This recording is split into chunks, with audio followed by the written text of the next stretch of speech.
Hello everyone, চলে এসেছি আবার একটা নতুন ভিডিও নিয়ে। আর welcome back to our channel. আশা করি সবাই খুব ভালো আছো, আমিও ভালো আছি। আর আজকে আছে একটা স্পেশাল দিন আমাদের জন্য, তো সেই জন্য এখন যাচ্ছি আমরা পুজো দিতে সকাল সকাল। কিন্তু যা গরম বাইরে, প্রচণ্ড গরম। তো আজকে স্পেশাল দিনটা কি জানতে হলে অবশ্যই আমার ভিডিওটা দেখতে হবে। তো চলো ভিডিওটা দেখতে থাকো। পুজো দিতে যাচ্ছি যেখানে, সেখানে গিয়ে আবার দেখা হচ্ছে তোমাদের সাথে। আমরা চলে এসেছি পুজো দিতে।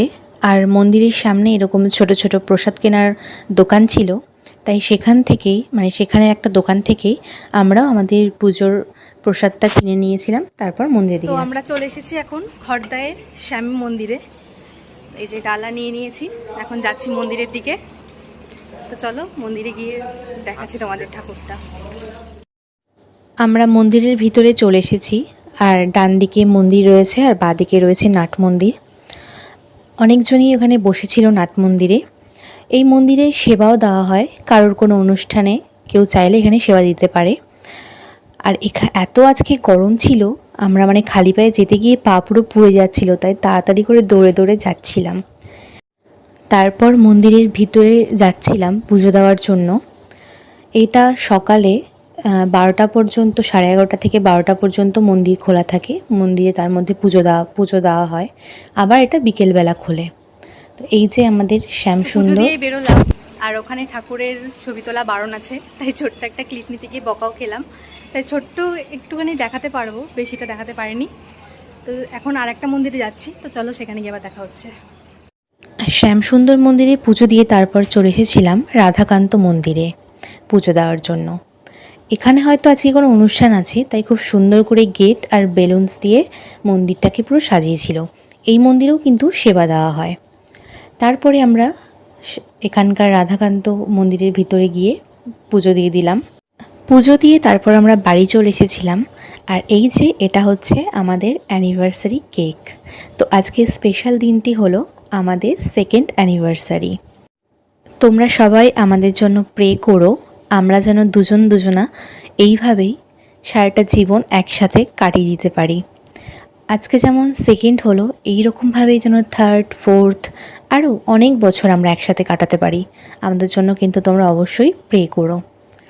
আর আজকে কেক কাটিংয়ের পরও একটু বেরোনোর প্ল্যান ছিল, তো কোথায় যাচ্ছি সেটাও তোমাদের সাথে শেয়ার করব। আর এই দেখো আমাদের ছোট্ট সদস্য মিঠু, ওকেও কেক খাইয়ে দিলাম।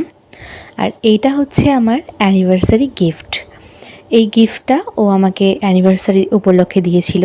আমার তো ভীষণ পছন্দ হয়েছে, আর তোমাদের কেমন লাগলো অবশ্যই জানিও। তারপর আমরা কেক কাটিং করে বেরিয়ে পড়েছিলাম। আর আজকে যাচ্ছিলাম ব্যারাকপুরে দাদা বৌদিতে। দেখতে দেখতে পৌঁছেও গেলাম। আর সামনে ছিল এত বড় একটা লাইন। এই যে 7তলা, পুরোটাই হচ্ছে বিরিয়ানি। তার মধ্যে গ্রাউন্ড, ফার্স্ট আর সেকেন্ড ফ্লোরটা কমপ্লিট হয়ে গেছে। আর এতটা লাইনের পিছনে আমরা দাঁড়ানোর জায়গা পেয়েছিলাম। আর সামনেও প্রচুর ভিড় ছিল। প্রায় কিছুক্ষণ লাইনে দাঁড়ানোর পর তারপর ফাইনালি আমরা ভেতরে ঢুকতে পারলাম। আর আমাদের গ্রাউন্ড ফ্লোরে আমরা সিট পেয়েছিলাম। আর এখানে এসে আমরা কি অর্ডার দিলাম, কি খেলাম, আর আমাদের এক্সপিরিয়েন্স কেমন ছিল সেটা আমাদের আর একটা ডিটেলস ভিডিও আমরা নেক্সট পার্টে আপলোড করব। তো অবশ্যই তোমরা সেটা চেক করে নিও। আর এখানকার সবাই তো বিরিয়ানি ফ্যান, তো আমাদের সেই বিরিয়ানিটা কেমন লাগলো সেটা অবশ্যই তোমাদেরকে নেক্সট পার্টে ডিটেলসভাবে জানিয়ে দেব। তো সেই ভিডিওটার জন্য তোমরা অবশ্যই কিন্তু ওয়েট করো। আর তারপর খেয়ে দিয়ে আমরা বাড়ির জন্য কিছু পার্সেল নিয়ে নিয়েছিলাম।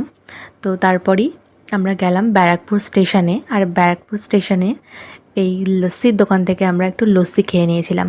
এখানেও অনেক ধরনের লস্যি ছিল। এটা ব্যারাকপুর স্টেশনের একদম সামনে যে সারি করে দোকানগুলো রয়েছে তার একদম লাস্ট দোকানটা এটা ছিল। নামটা স্বপ্না। তো এখানকার আমরা নর্মাল লস্যি নিয়েছিলাম। তো খেতে সত্যি খুবই ভালো ছিল। তোমরা যারা এখানে আসবে অবশ্যই এখান থেকে ট্রাই করো, ভালো লাগবে। আর তারপর খেয়ে দিয়ে বাড়ি চলে গেলাম আবারও। তো আজকের ভিডিওটা এই পর্যন্তই থাক।